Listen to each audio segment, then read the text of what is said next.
안녕하세요. 시간의 발견 TV입니다. 이 좋은 환경에서 구독자님들과 이런 본질적인 문제에 대해서 한번 같이 생각해보는 시간을 갖도록 하겠습니다. 과연 시간이란 무엇일까요? 시간이란 우리들에게 어떤 가치일까요? 이 점에 대해서 같이 한번 생각해보자고 합니다. 잠자리에 누워서 갑자기 옛날 일들을 생각을 하게 됐어요. 우리 선조들에 대해서 생각하면서 부모님도 생각해봤고 할아버지 할머니에 대한 추억도 해봤고 저는 어려서 정조부 정조모 밑에서 자랐습니다. 복이 많은 어린 생활이었습니다. 이런 일들을 추억을 하면서 갑자기 이런 생각이 들었습니다. 현재와 과거와 미래에 대한 시간의 개념이 뭘까 생각을 하다가 필이 꽂혔습니다. 물리학자는 어떻게 생각하고 있고 또 철학자는 어떻게 생각하고 있고 천문학자는 어떻게 생각을 하고 있고 또한 나아가서 종교적인 신학자는 이 시간에 대해서 어떻게 생각하고 있는지 아마 4세기경부터 현재까지 이 모든 시간에 대한 분석에 대해서 검색을 하기 시작했는데 놀라운 발견을 하게 되었습니다. 여러분들 궁금하지 않으세요? 오늘 이 시간에 이러한 전문가들의 의견이 시간에 대해서 어떻게 얘기를 했고 어떻게 분석을 했는지 짧은 시간이지만 모아서 여러분들과 함께 한번 보겠습니다. 과거 시간으로 한번 돌아보겠습니다. 어린 시절까지 회상을 해보았다고 했죠. 60대에 부모님 돌아가셨습니다. 30대까지 조부모님께서 살아계셨어요. 초등학교 다닐 때까지 정조 할머니와 정조 할아버지가 살아계셨습니다. 이 사진은 정조 할아버지의 회갑 기념으로 촬영한 사진의 모습입니다. 정조 할아버지에 대해서 추억을 해봤어요. 정조 할아버지께서는 옛날에 바둑판을 붓으로 그리고 또 까만 돌, 하얀 돌을 수집하셔서 갈고 닦으면서 돌을 만들고 할 때 옆에서 제가 어릴 때 계속 그거 신기한 듯이 지켜봤습니다. 사랑방에 옛날에 어른들이 오시고 하거나 무슨 일을 할 때 꼭 저를 옆에 데리고 다니셨던 것 같아요. 얼마나 귀하겠어요. 이렇게 막내 정손주를 일찍 보셨으니까 늘 그 어른들 숲에서 살았던 것 같아요. 지금 생각해보니까. 5살 때부터 그 어른들하고 바둑을 떠서 제가 이긴 적이 있었어요. 그러니까 어른들이 신동이 태어났다. 이런 생각도 해봤습니다. 아마 정조 할머니께서도 역시 막내 정손주가 좀 이뻤겠죠. 데리고 있으면서 온갖 얘기를 다 하셨어요. 제가 인상적으로 남는 얘기가 있었어요. 6.25 전쟁 때 저희 바로 할아버지신데 국군 수복하면서 이제 우리 마을을 다시 탈환을 했습니다. 그때 간첩으로 오인을 받아서 잡혀갔습니다. 마을 한가운데가 좀 이렇게 언덕이 있어서 높습니다. 양쪽으로 해가지고 거기 마당에서 고문이 시작됐습니다. 그때 매의 고문 소리를 듣고 그때 아들을 그쪽에 잡혀가게 하고 그 고문 소리를 듣던 그 어머니의 마음, 그 심정을 얘기를 하시는 거예요. 고문 가운데서 돌아가신 분들도 여러분이 계셨는데 다행히 할아버지께서는 살아서 돌아오셨습니다. 그 상처를 싸매고 안아주고 회복시켜주는 그 어머니의 심정, 그 얘기를 그때 어릴 때도 저는 그게 정말 마음에 와닿았던 것 같아요. 지금도 그 얘기를 기억을 하고 있는 거 보니까. 그리고 셋째 아들이십니다. 임기 할아버지라고 셋째 할아버지신데 부상을 입고 돌아오셨습니다. 그래서 평생 상위 용사로 해서 살아가셨습니다. 이러한 얘기들을 정손주를 잡고 얘기를 했던 것이 생각이 났습니다. 아우구스티누스, 어거스틴이라고 하죠. 이분의 얘기가 과거는 기억으로 현재 안에 있다라고 정의를 내리더라고요. 지금 생각했던 이 과거는 기억으로 현재 안에 있다. 동감하는 얘기가 아니겠어요?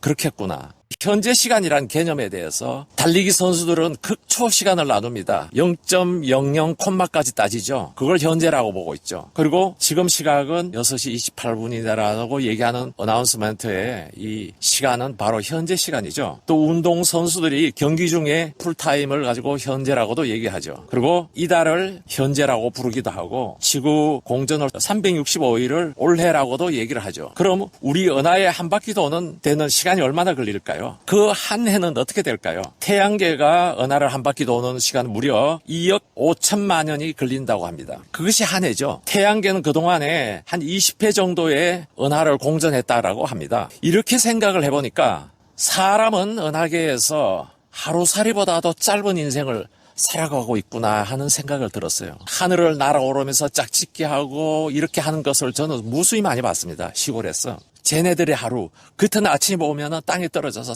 죽어있는 모습을 보기도 하죠. 그러면서 저는 어릴 때 그런 생각했죠. 쟤네들 하루가 정말 어떤 의미일까? 그런 어릴 때 생각을 많이 해봤습니다.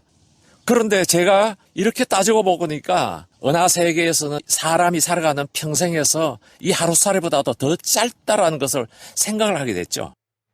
물리학자 뉴턴의 이론이 상당히 오랫동안에 유지되어 왔던 것 같아요. 시간은 항상 어떠한 환경에서도 균일하게 흐르고 있다. 이렇게 얘기를 했습니다. 우리가 시간을 인류가 어떻게 봤느냐. 해시계로 해가지고 시간을 분석하기도 했습니다. 그리고 물시계, 이거는 신뢰죠. 로마의 법정에서 변론할 기회에 시간을 줄 때 이 물시계를 사용했다고 합니다. 그리고 불시계도 있습니다. 중국의 고대에서 야간에 이 촛불을 태우면서 일정한 촛불이 타들어가는 시간을 보고 시간을 가늠을 했다라고 합니다. 그러면서 발전이 되어서 이제 무브먼트라는 기계시계가 인류에 돌아왔죠. 이런 무브먼트는 라디오를 들으면서 정오입니다라고 할 때 한 1분 정도의 차이 나는 점들을 다시 태엽을 돌려서 맞췄던 추억이 납니다. 근데 이후로부터 이 전자시계가 나왔습니다. 크리스티안 호이겐스가 전자시계를 만들기 시작하면서부터 정확한 카운트를 인류가 하기 시작했습니다. 이러한 시계 역사도 한번 돌아보게 됐고요. 물리학자인 아인슈타인이 상대성 이론을 주장하면서부터 그때부터 많은 이론들이 시간에 대해서 나오기 시작했습니다. 최근에 물리학자 카를로 로벨리가 공간과 시간은 인간이 만든 형태를 취하지 않는다라고 발표를 했습니다. 결국은 시간은 흐르지 않는다. 여기까지 왔습니다. 기원전 4세기부터 여기까지의 어떤 물리학자나 이분은 또 천문학자이기도 합니다. 우리들에게 대한 시간은 과연 그러면은 우리가 어떻게 좀 바라봐야 될까요? 제가 이거는 낚시를 가서 촬영을 했던 한 부분인데 이 빛의 속도로 볼 때 지금 보고 있는 일출은 태양으로부터 8분 12초 전의 모습을 찍고 있었던 것이에요. 우리 눈으로 희미하게 보이지만은 잘 알려진 안드로메다의 은하를 보겠습니다. 그 빛은 250만 년 전의 모습입니다. 퀘이사라는 은하가 인류로서 가장 먼 은하를 발견한 것인데 허블 망원 렌즈로 보이는 그 빛은 무려 130억 년 전의 빛을 우리가 보고 있는 것입니다. 그럼 과연 시간이란 무엇일까요? 상황별로 인식을 하는 시간에 대해서 보니까 19세기 후반에 미국과 독일의 연구 결과 시각보다 청각이 10%에서 20% 정도 더 길게 인지를 한다고 합니다. 그리고 지속적인 자극 정도에 따라서 예를 들어서 짧게 자극을 주는 경우하고 길게 자극을 줄 경우하고 시간의 차이를 볼 때 길게 간격을 주는 인지가 약 30% 더 길게 사람들이 인지를 한다고 합니다. 지하철을 기다리거나 줄 서서 기다리면은 시간이 유난히 길다고 인식을 할 때가 있죠. 그런가 반면에 그러나 하고 싶은 일을 할 때 유독히 순식간에 시간이 지나간다라고 우리는 인지를 하고 있죠.